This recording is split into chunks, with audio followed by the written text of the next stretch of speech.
بسم اللہ الرحمن الرحیم اللہم صلی علی سیدنا محمد وعلی آل سیدنا محمد وبارک وسلم۔ باب ما جاء فی ترجل رسول اللہ صلی اللہ علیہ وسلم۔ یہ باب ہے رسول اللہ صلی اللہ علیہ وسلم کی کنگھی کرنے کے بارے میں۔ وفیہ خمسۃ احادیث، اور اس باب میں 5 حدیثیں ہیں۔ وبه قال حدثنا اسحاق بن موسى الانصاري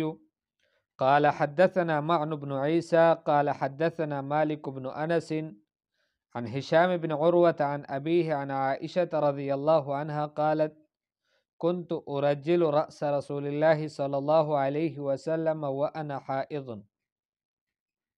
حضرت عائشہ رضی اللہ تعالیٰ عنہ فرماتی ہیں کہ میں رسول اللہ صلی اللہ علیہ وسلم کے سر مبارک میں کنگھی کیا کرتی تھی، وَأَنَا حَائِضٌ، اور حال یہ ہوتا کہ میں حیض سے ہوتی، یعنی ماہواری ہوتی مجھے، لیکن حضور صلی اللہ علیہ وسلم کے سر مبارک میں کنگھی کر لیتی۔ اس سے یہ ثابت ہوتا ہے کہ ماہواری کی وجہ سے عورت کے لیے اپنے خاوند کی خدمت کرنا منع نہیں ہے۔ وبه قال حدثنا يوسف بن عيسى قال أخبرنا وكيع قال أخبرنا الربيع بن صبيح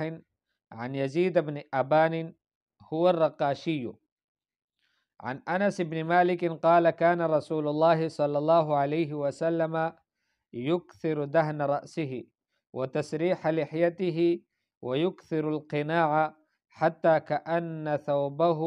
ثوب زيات۔ حضرت انس بن مالک رضی اللہ تعالیٰ عنہ فرماتے ہیں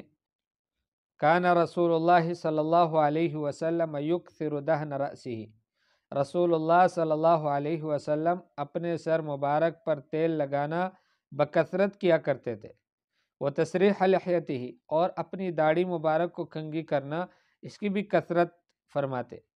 ویکثر القناع، اور سر مبارک کے اوپر ایک کپڑا ڈالا کرتے تھے بکثرت، حتیٰ کأن ثوبہ ثوب زیات، حتیٰ کہ یوں لگتا کہ حضور مبارک صلی اللہ علیہ وسلم کا کپڑا یہ تیل والے آدمی کا کپڑا ہے، جو تیل کا کاروبار کرتا ہے، اتنا زیادہ حضور صلی اللہ علیہ وسلم سر پہ تیل لگا کر وہ اس کپڑے پر ظاہر ہو جاتا۔ وبه قال حدثنا حناد بن سری قال أخبرنا أبو الأحوص عن الأشعث بن أبي الشعثاء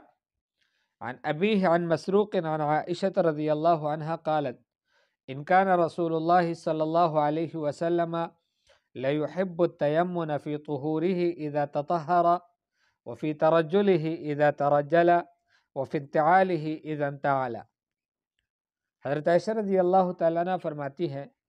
کہ نبی کریم صلی اللہ علیہ وسلم دائیں جانب کو پسند کیا کرتے تھے اپنے طہور میں، اپنے وضو میں، اذا تطہرا، جب حضور صلی اللہ علیہ وسلم وضو بناتے، طہارت حاصل کرتے یا غسل فرماتے تو اس وقت پہلے دائیں اعضاء سے شروع کرتے۔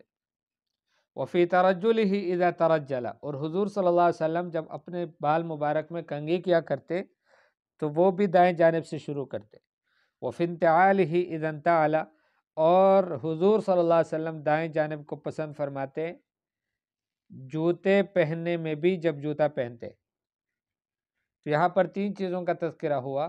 حالانکہ یہ 3 چیزوں میں محصور نہیں ہے، بلکہ حضور صلی اللہ علیہ وسلم ہر زینت والے کام کو، ہر خیر والے کام کو دائیں جانب سے شروع کیا کرتے تھے۔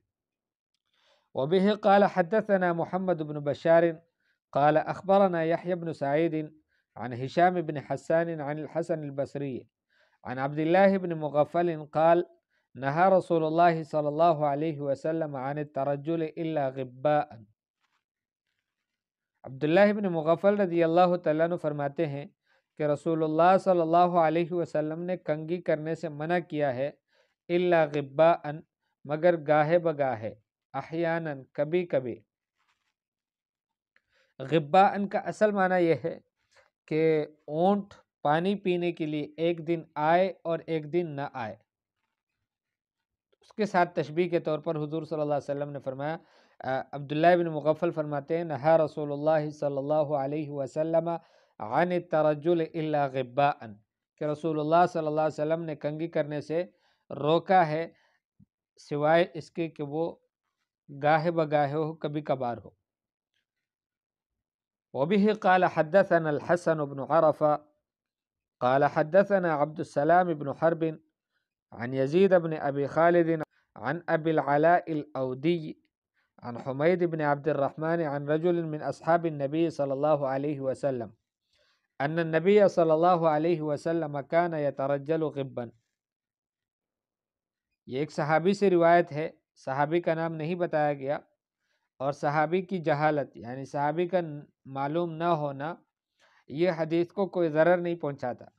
اس لیے کہ صحابی معلوم ہو یا معلوم نہ ہو سب صحابہ عدول ہے، ثقہ ہے۔ اس لیے فرمایا کہ رسول اللہ صلی اللہ علیہ وسلم کے صحابہ میں سے ایک صحابی کہنے لگے، ان نبی صلی اللہ علیہ وسلم کان یترجل غبا، کہ رسول اللہ صلی اللہ علیہ وسلم مبارک کنگھی کیا کرتے تھے کبھی کبھار، کبھی کرتے کبھی نہ کرتے۔